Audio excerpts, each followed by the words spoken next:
Hello and welcome to our review of Veronica Mars. I'm Paul, I'm Dave. and this week we are discussing the episode Spit and Eggs. This episode originally aired November 28th, 2006. Let us start off with, let's go with the number one movie at the box office this week, Dave. Any guesses what it could be?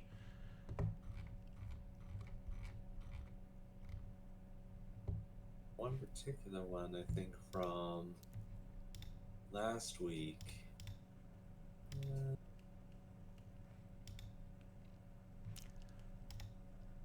Uh, I'm just going to tell you because it's the same one as last time. It's still Happy Feet. no. Again, it's understandable, but it's mildly sad because there was another thing looking at the list of things that came out around that time. I was like, aw, that would have been nice. There's no chance that it would have been amazing, but still, it would have been nice with Tenacious D. Ah, yes, Tenacious D and the Pick of Destiny. Yes. I haven't seen that movie in forever. I'm going to have to rewatch that. Alrighty, number one song in America. Any ideas? And around that time, uh, shoot, I always have the title of that one particular song in my head, but from Justin Timberlake, one of his ones. It is not. He has been replaced. It is I Wanna Love You by Akon featuring Snoop Dogg.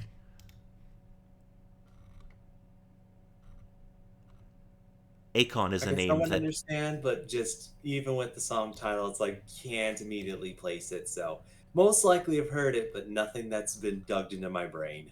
No, because nobody's thought of Akon in like 15 years. Yeah. Alrighty, so let us move on to video games. There's some interesting stuff this week. So,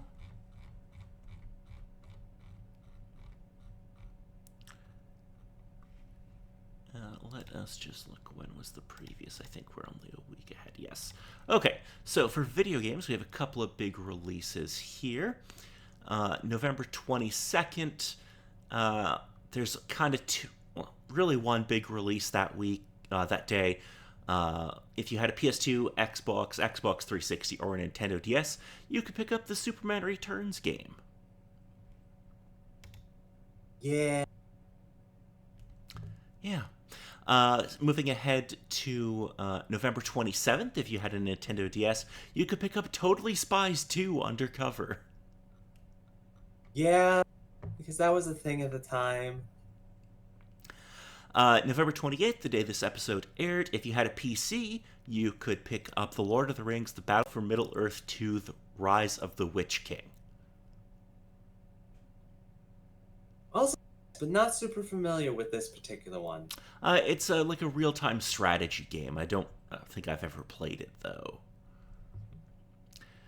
And our On one last hand, that doesn't surprise me too much, but nah, fits. Yeah, some of the Lord of the Rings games were really good. Like the PS2 Two Towers game is incredible.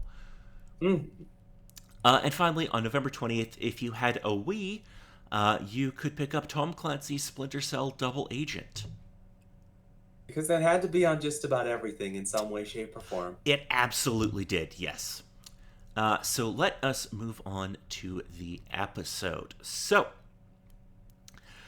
okay, this episode begins in medias res. While Piz and Mac are at a party, a bloodied Veronica stumbles to Piz's door and collapses. The episode flashes back to 2 days earlier, as the Lilith house celebrates the end of the Greek system. Logan abruptly breaks up with Veronica. Weevil helps Dean Odell fix his TV. A man comes into the dean's office and implicitly threatens to remove his funding if the Greek system stays closed. The dean tells Keith to track his wife, and Veronica sobs in the shower due to her breakup with Logan. The dean unexpectedly reinstates the Greek system to the delight of Dick. The dean and Veronica spot a classified ad that says a mysterious person will attack his next victim at a party. After receiving an A on her paper, Veronica visits Tim Foyle and sees an investigation board into the Hearst rapist. Veronica enlists Wallace, Piz, and Mac for help in investigating the upcoming Pi Sig party. At the party, Veronica notices that the rape coasters, which are tests for date rape drugs, do not actually work. Basically, you put like a drop of your drink on it, and how they're supposed to work is then this little piece of the coaster becomes red, so you know that you've been drugged. Hmm.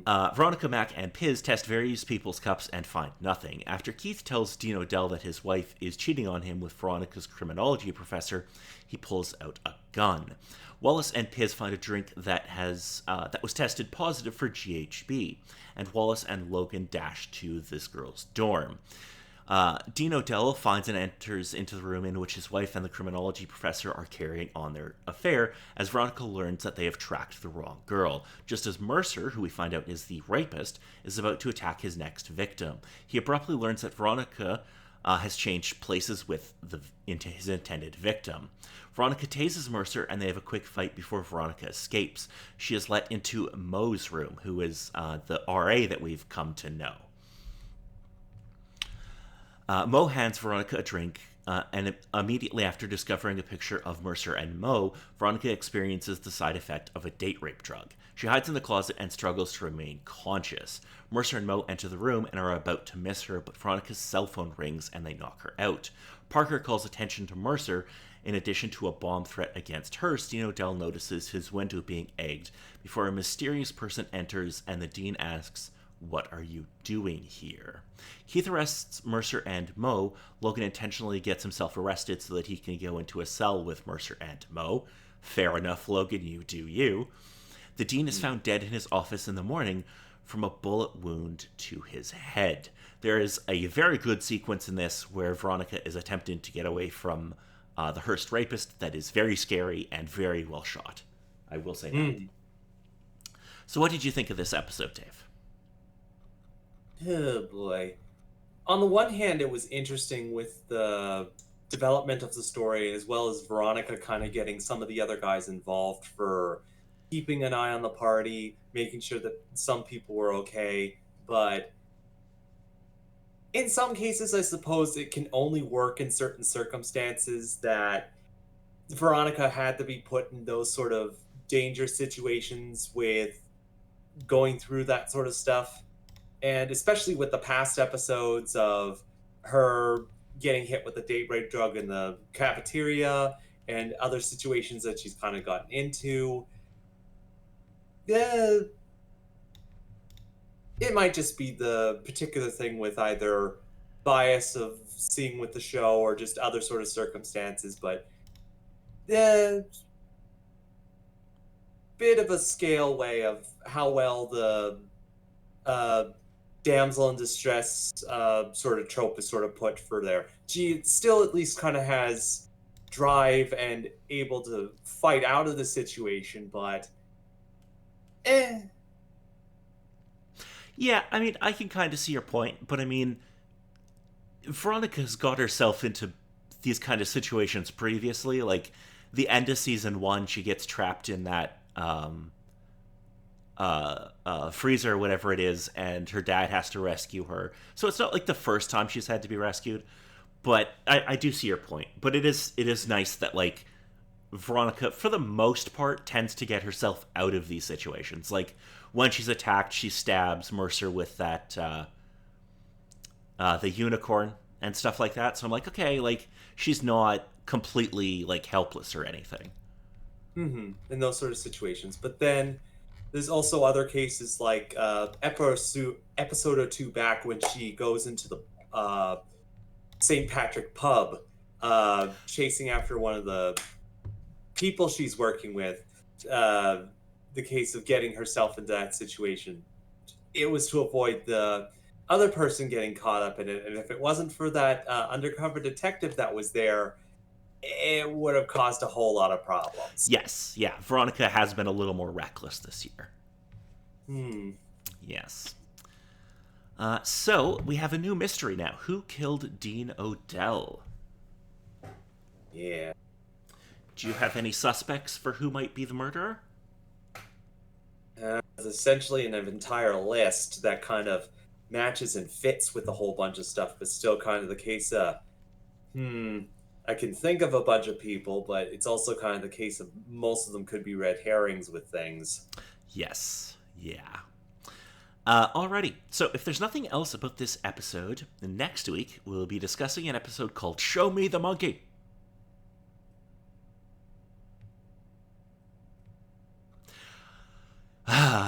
Show me the monkey. Okay.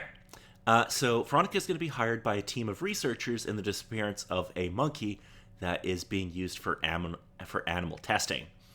However, she is going to have a change of heart after she infiltrates a animal rights group, and Piz is going to become increasingly friendly and offering advice to Veronica, except something's going to happen there, and Keith is going to start investigating Dean Odell's mysterious death. Mm. Yes, but good news, there's going to be a monkey. Well, decently understandable, but also kind of the case of I could see it. Whether or not there's going to be supposed issues on set or whatnot with it, who knows? But it's usually not too bad. Monkeys. Anyway, Mm. if there's nothing else about this episode, I've been Paul. And I've been Dave.